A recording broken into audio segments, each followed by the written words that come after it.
katwiran niya at manahan ka sa mabuting gawa niya. Di po ba buhay ang Ama?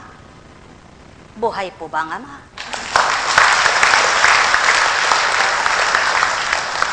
Kapag artista ka, ang pangarap mo'y sumikat ka. Kaya marami kang lalapitan para magpasikat sa iyo.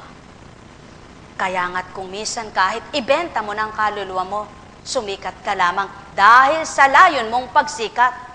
Subalit, sa larangan ng pagsikat ng kabanalan, wala kang taong lalapitan, kundi ang lalapitan mo ay ang tanging daan, Kristo ng katotohanan, daan ng katotohanan. Buhay po bang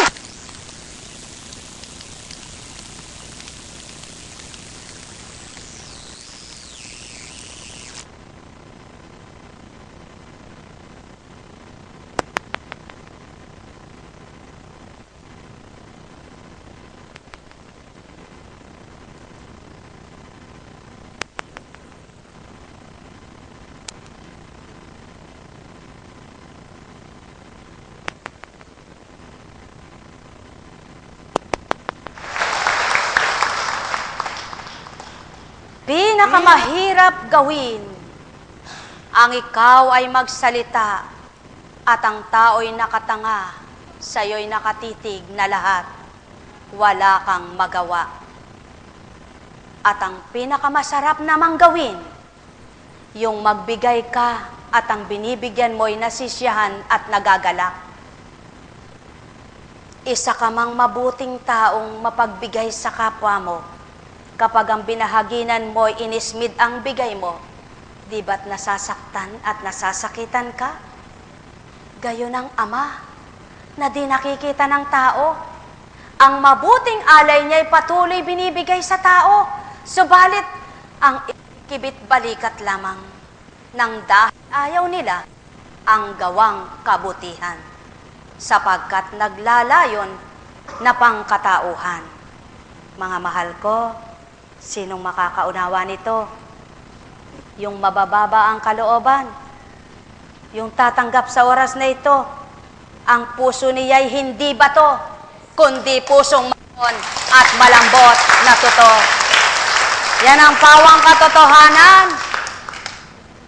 Sabi nga, kapag nag-anyaya ka sa rasyon, pag mayroong hindi ka nasabihan, magtatampot magdaramdam.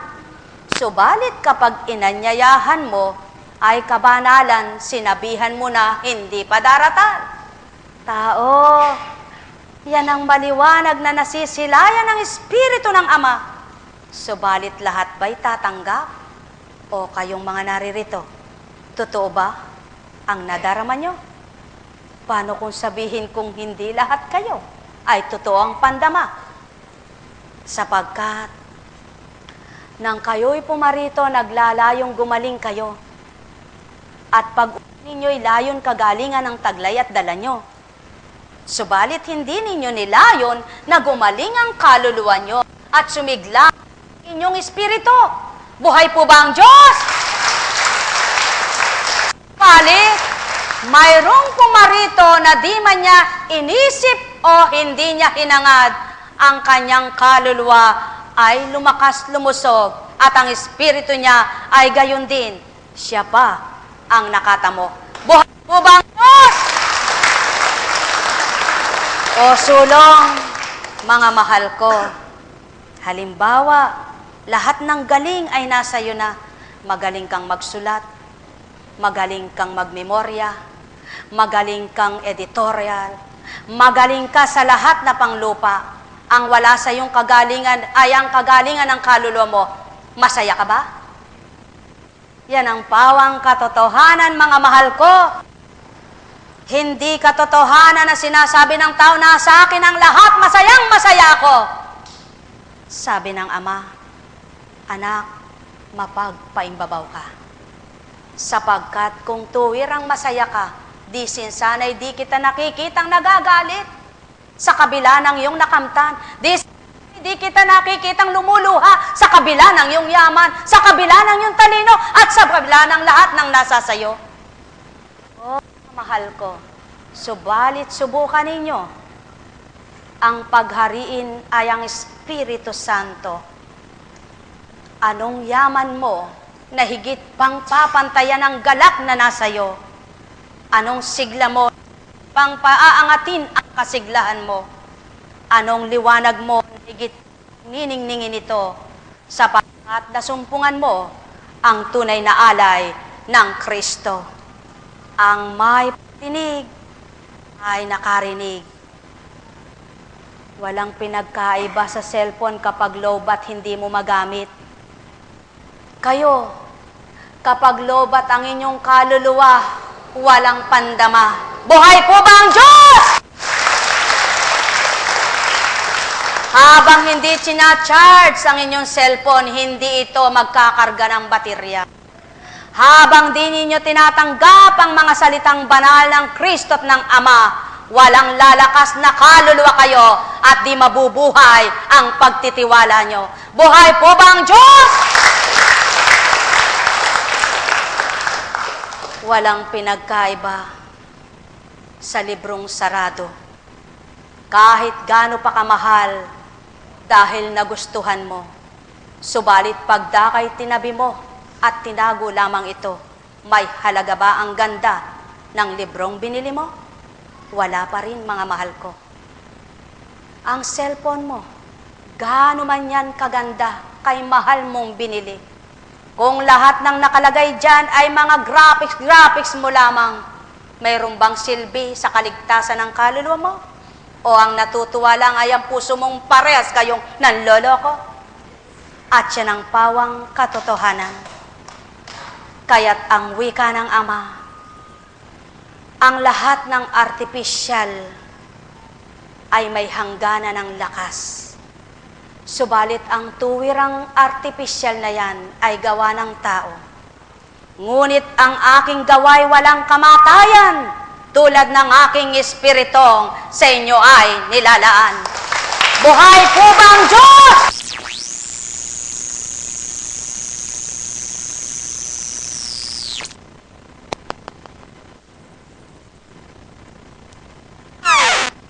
Ang buwan ay kailan may di mapaparam. Ang buhay at kalakasan mayroong hangganan, subalit ang kapangyarihan ng Ama ay walang katapusan. Buhay po ba ang Diyos? Buhay po ba ang Diyos?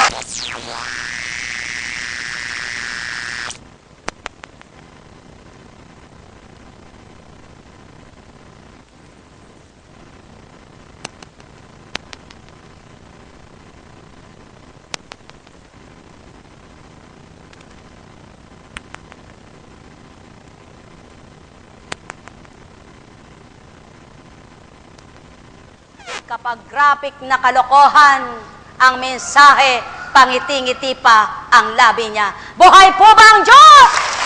O tao, ang sabi ng Ama, yan ang pawang katotohanan. Dito sa lupa, kaiba ang paggawa ng taong sa akin tumanggap at ng tao sa akin hindi pa nagliliwanag. Sapagkat ang sumasa akin, nagbabagong buhay, at ang nasa sanlibutan, hanap sa tuwinay kalupaan. Buhay po ba ang Diyos? Kaya nga, mga mahal ko, tigibin ninyo ng pangunawa ang puso nyo, bagamat nagluwat at nagbatakang nakaluklok sa silya. Kung ang pakinabang naman ay magiging karapat-dapat sa katauhan, hindi kayang bayaran ng salapi ang galak na makakamtan. Buhay po ba ang Diyos?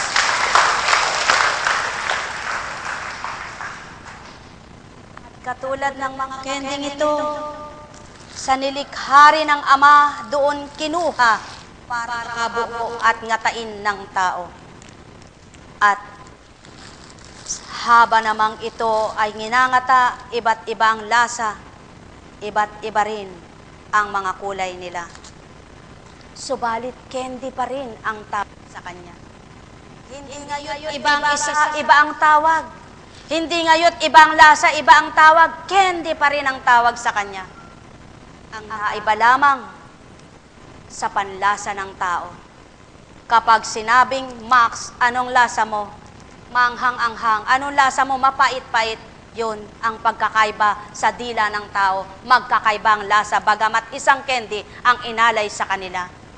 Subalit ang espiritu, kahit sino ka pa tao,